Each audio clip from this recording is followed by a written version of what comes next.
با نظر داشتیم و بخشیده بر 45 سالگی استاد دانشگاه ملی تاجیکستان استاد را با افتخارنامه دانشگاه قدردانی میکنم. مرحبا.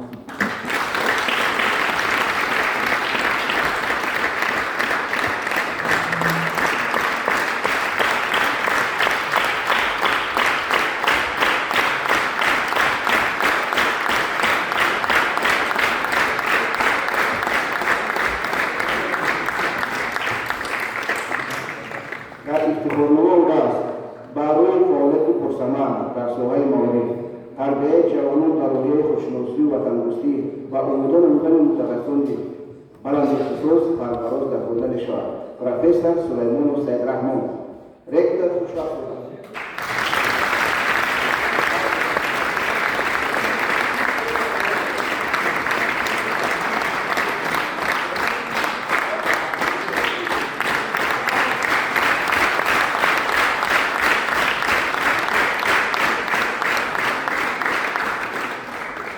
همین دستگاه رو من میخواهم از نام خدمت و از نام دانشگاه ملی تاجیکستان و یکی از مؤسسان عربشناسی علمی تاجیکستان، معلم عربشناسان تاجیکستان و معلم خود من استاد محترم فی عبدالبدین کشور